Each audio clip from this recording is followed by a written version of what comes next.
Hello everyone, welcome to शिक्षा समाधान। जैसा कि 5 अगस्त से हमारी एमसीसी की काउंसलिंग स्टार्ट होने वाली है और इस बार एमसीसी ने अपने काउंसलिंग में काफ़ी नियम कानून चेंज किए हैं। उन नियम कानून को जानना बहुत जरूरी है। अगर आप तरीके से काउंसलिंग नहीं करते हैं तो या तो आपको सिक्योरिटी मनी फॉरफिट हो जाएगी या एक बेहतर कॉलेज आपके हाथ से निकल जाएगा। एमसीसी ने जो इस बार काउंसलिंग का जो ब्रोशर जारी किया है, 110 पेज का ब्रोशर जारी किया है, काफ़ी लंबा थोड़ा नियम कानून उसमें लिखा हुआ है। तो आज के वीडियो में आपको वो बातें बताने वाला हूँ जो कि आपके काउंसलिंग के लिए काफ़ी इंपॉर्टेंट है।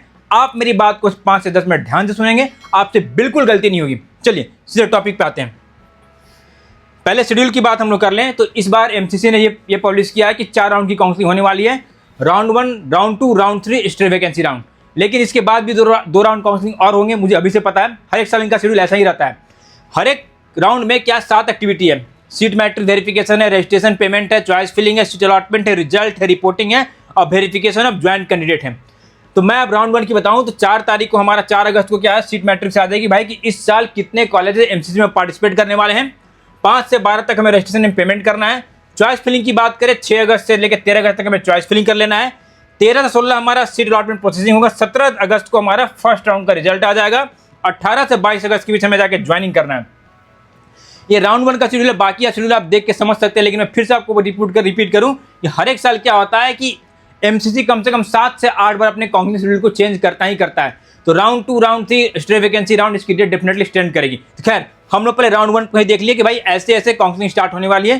तो आप मान के चलिए कि 5 तारीख से हमारी काउंसलिंग स्टार्ट होने वाली है और 6 तारीख से हमें चॉइस फिलिंग करना, बस इतना ही आप समझिए। चलिए आगे मैं इंपॉर्टेंट पॉइंट आपको बताता हूँ।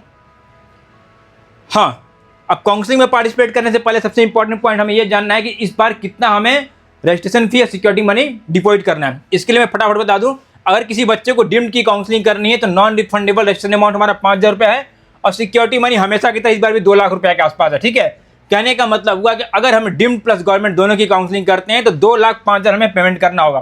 क्लियर है?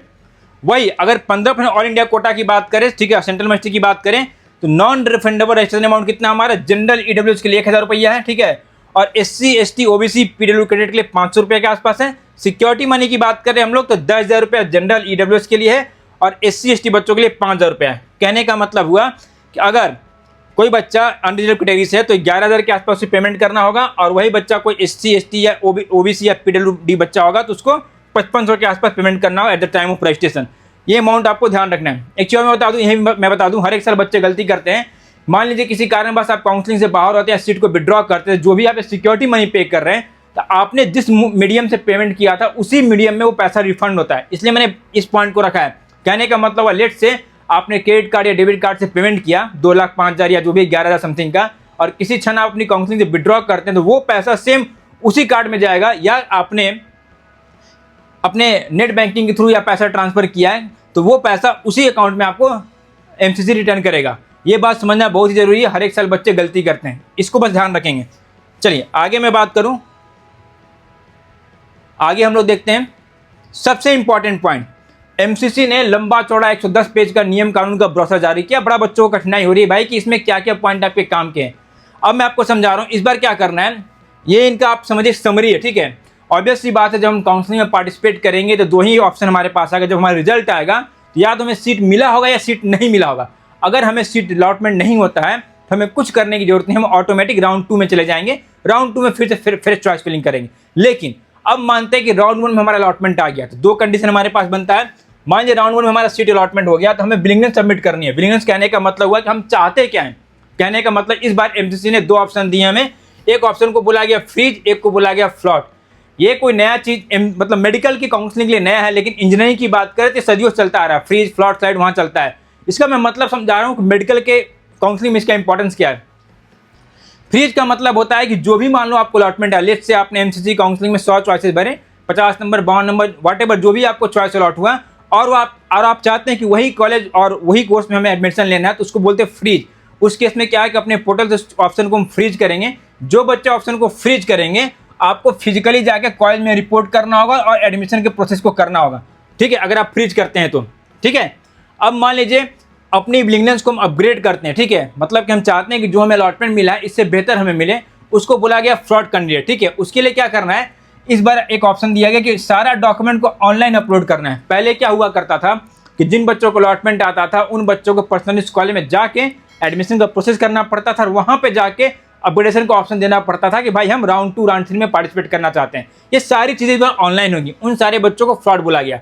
ठीक है, चलो राउंड 1 से अलॉटमेंट आया, किसी बच्चे को फ्लॉट नहीं करना था, उसने बोला मुझे फ्लॉट नहीं करना है, मुझे फ्रीज करना है, मैं सीधे जाके मैं कॉलेज में एडमिशन ले लूँगा। वो बच्चे ऐसा करेंगे।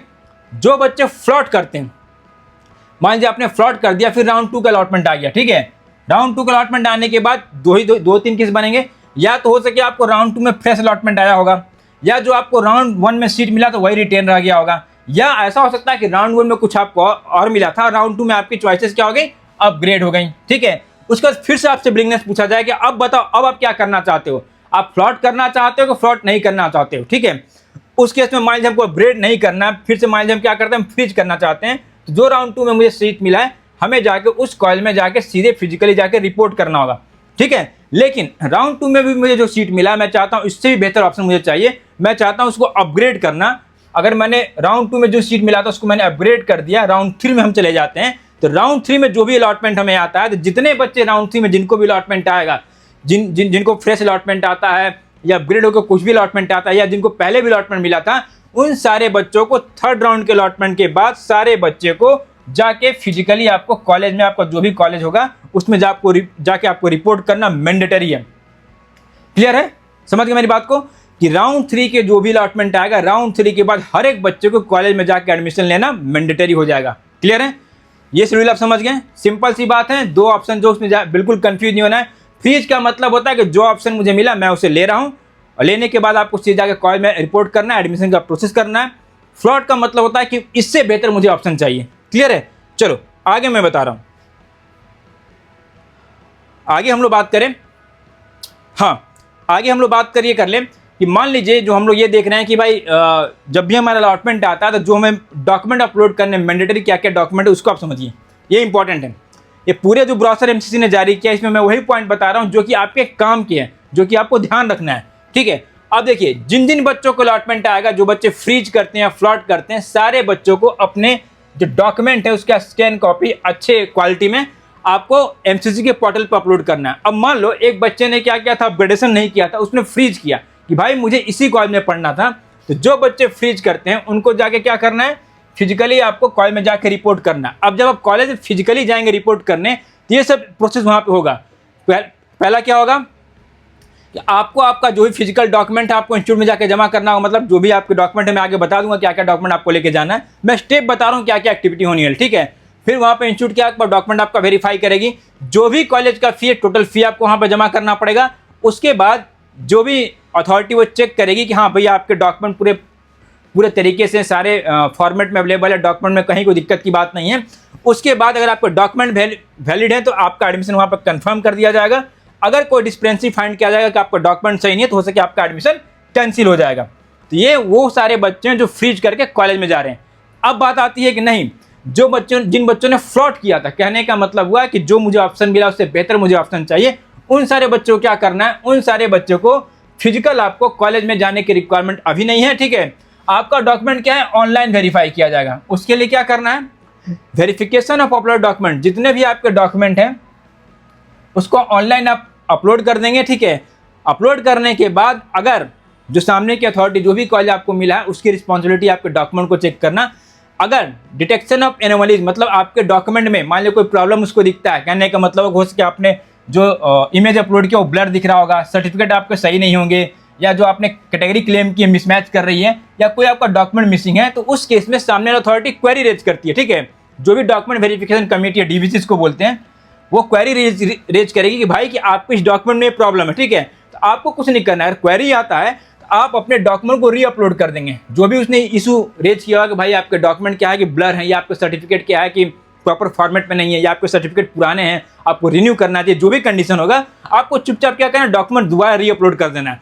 दोबारा अपलोड करने के बाद रीवेरिफिकेशन होगा। ठीक है, जो भी अथॉरिटी है डॉक्यूमेंट आपको रीवेरीफाई कराएगी।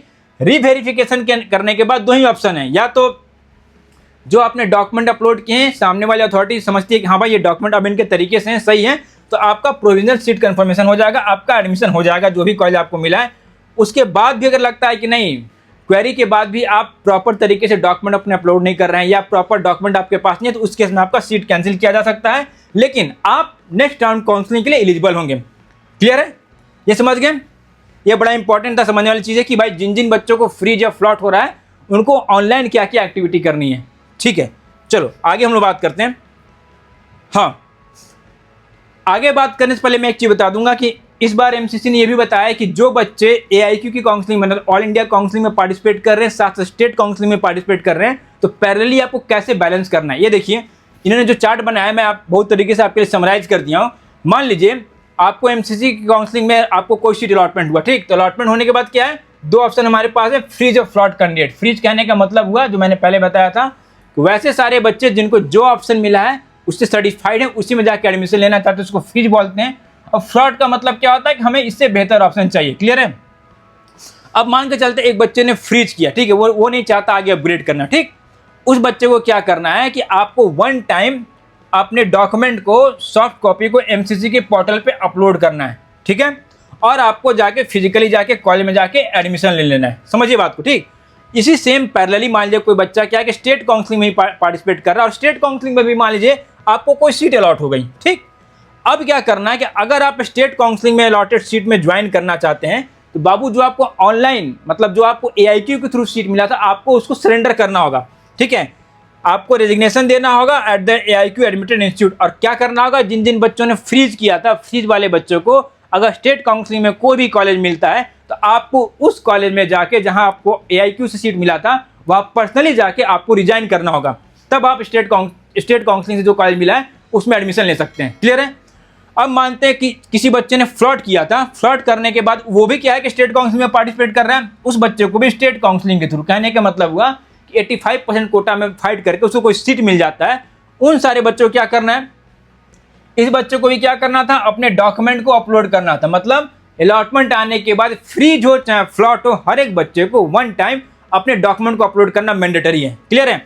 उसके बाद क्या होगा, अब मान लीजिए फ्लॉट वाले बच्चे को भी क्या है कि स्टेट काउंसलिंग में कोई सीट मिल गया, ठीक है, उसको क्या करना है, जो बच्चे ने फ्लॉट किया था उसको अभी फिजिकली कॉलेज में जाने की रिक्वायरमेंट नहीं थी, वो क्या था, ऑनलाइन ज्वाइनिंग उसने किया था, ठीक है, ऑनलाइन उसने अपना डॉक्यूमेंट को वेरीफाई किया था और प्रोविजनल एडमिशन लेटर मिला था। तो ये बच्चा क्या करेगा, ऑनलाइन ही अपने सीट को विड्रॉ करेगा। Want to join allotted state seat will have to submit online resignation. आपको कॉलेज जाने की रिक्वायरमेंट नहीं है। जिन जिन बच्चों ने फ्लॉट किया था और वो चाहते हैं कि स्टेट काउंसलिंग में जो सीट मिला है उसमें जाके एडमिशन लें, तो आपको पर्सनली कॉलेज जाने की जरूरत नहीं है। क्लियर है? ये बात समझने वाली थी। दूसरा साफ साफ है, पहले से भी ये चलता आ रहा है कि राउंड 1 का अलॉटमेंट क्या होता है, फ्री एग्जिट होता है। कहने का मतलब है कि राउंड 1 में मान लीजिए हमें कोई सीट मिला तो उसमें हम चाहें तो पढ़ना नहीं चाहते हैं तो हमारी सिक्योरिटी मनी फॉरफिट वगैरह नहीं होती है। राउंड 2 विथ फॉरफिट, कहने का मतलब हुआ कि राउंड 2 में मान लीजिए कोई सीट मिला उसमें हम एडमिशन नहीं लेते हैं, हमारी सिक्योरिटी मनी फॉरफिट हो जाती है, उसको मतलब वो बेकार हो जाती है। अगर अगले राउंड में हमें एडमिशन लेना होगा, राउंड 3 में पार्टिसिपेट करना होगा, तो फिर से हमें पैसा भरने पड़ते हैं। तो इस चीज़ को बड़ा तरीके से आपको ध्यान देना होगा, समझना होगा। क्लियर है यहाँ तक? चलो आगे मैं बताता हूँ। ये तरीका मैंने बताया जो एमसीसी ने इस बार नियम बनाया है कि भाई कोई बच्चा ऑल इंडिया काउंसलिंग में भी पार्टिसिपेट कर रहा है, स्टेट काउंसलिंग में पार्टिसिपेट कर रहा है, दोनों जगह उसको सीट मिलता है तो उसको क्या करना है। ठीक है, चलो आगे। हाँ, अब बार बार मैं बातें कर रहा हूँ कि भाई रेजिग्नेशन करना, सरेंडर करना, उसके लिए क्या करना नहीं करना। ठीक है, आप देखो मैं फिर से बता रहा हूँ, जिन बच्चों ने फ्रीज किया था इसका प्रोसेस क्या है, उन्होंने प्रोसेस क्या बताया कि कैसे आपको रिजाइन करना है।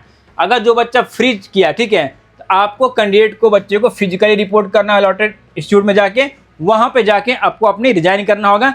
और एक बार सीट अगर आप सरेंडर कर देते हैं तो बाद में आप उस पर क्लेम नहीं कर पाएंगे, इसको ध्यान रखना है। जो मैंने पहले बताया था फ्रॉड वाले बच्चे क्या करेंगे, मैं फिर से रिपीट कर दे रहा हूँ।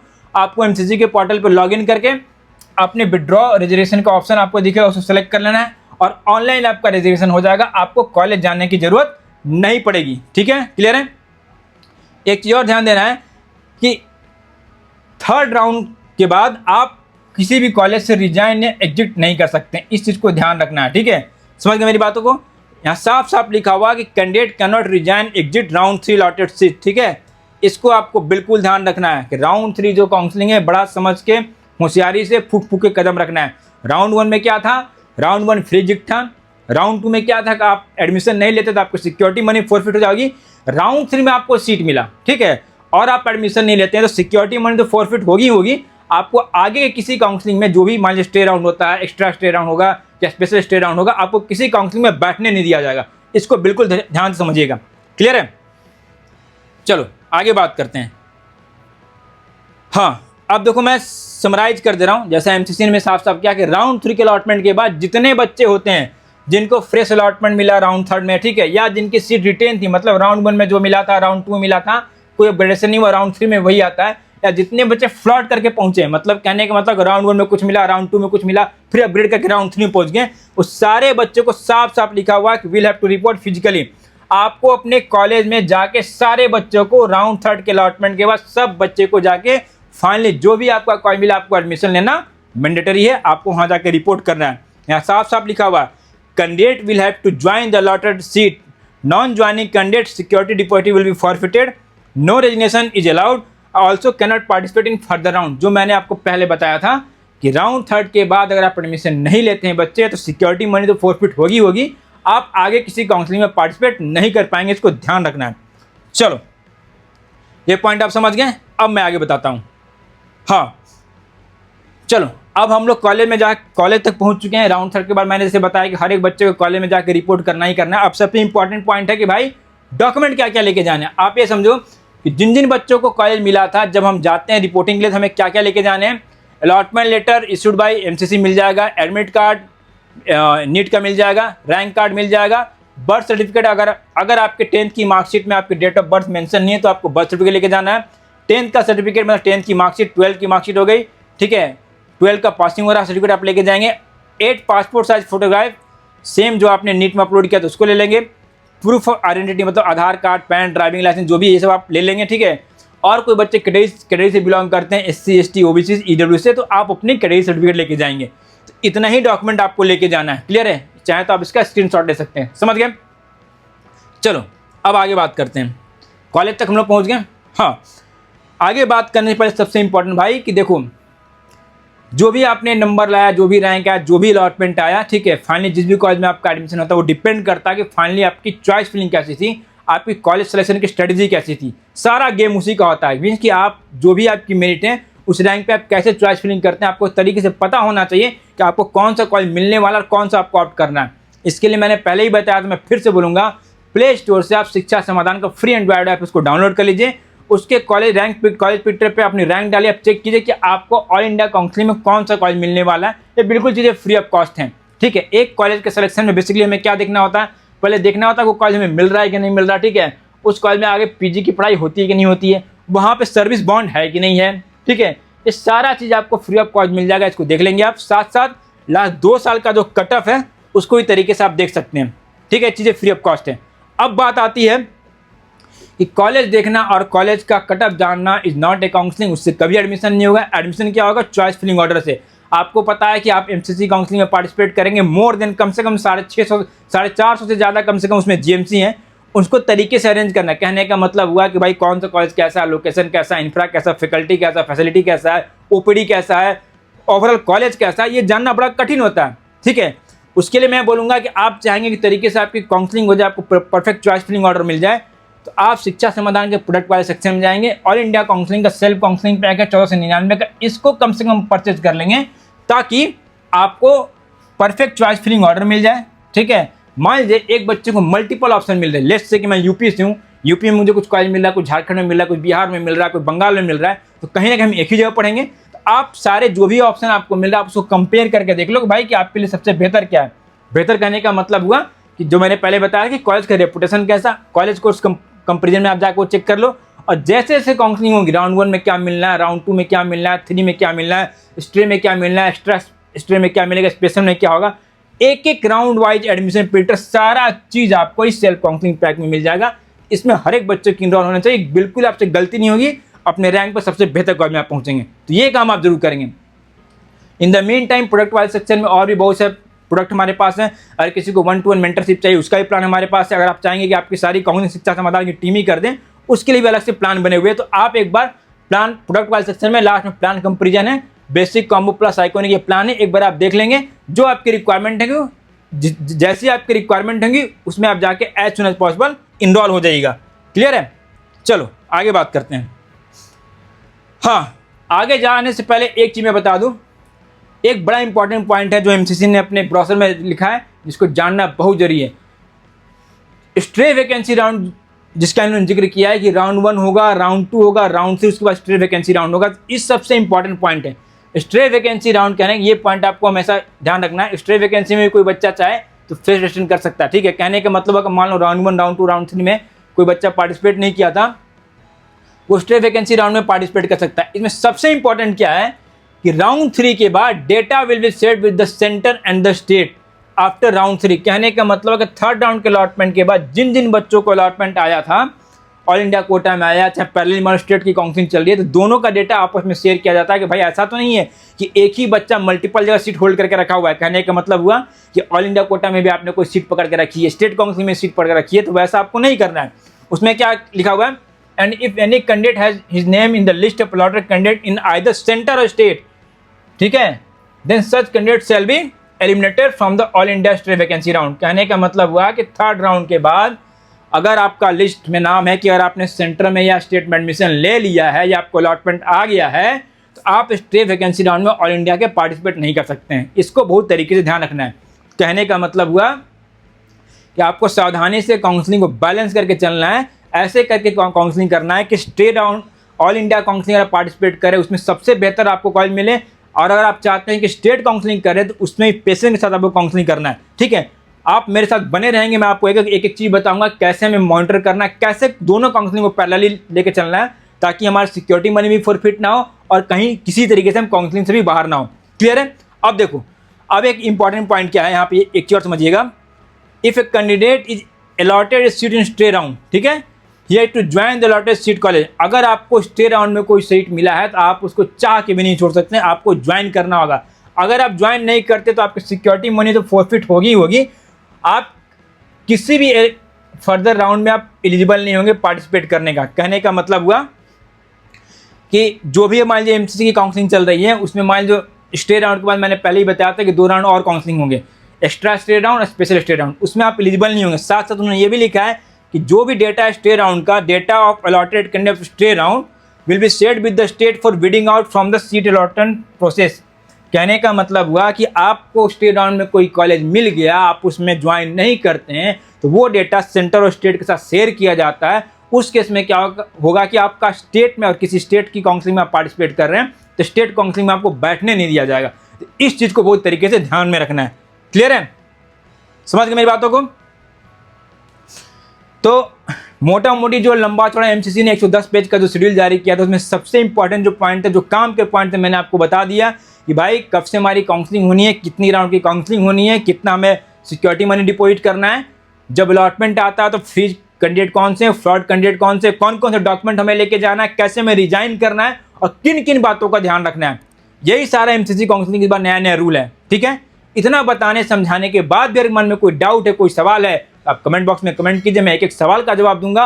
और आप शिक्षा समाधान का एंड्रॉयड ऐप प्ले स्टोर से बिल्कुल डाउनलोड कर लीजिए। सबसे बेहतर कॉलेज आपको वहीं से मिलेगा। कैसे परफेक्ट चॉइस फिलिंग ऑर्डर करनी है उससे बेहतर कहीं आपको नहीं मिलेगा। क्लियर है। चलिए आज के वीडियो के लिए इतना ही, जल्दी मिलता हूं नेक्स्ट वीडियो में। Thank you very much. Think admission, think शिक्षा समाधान।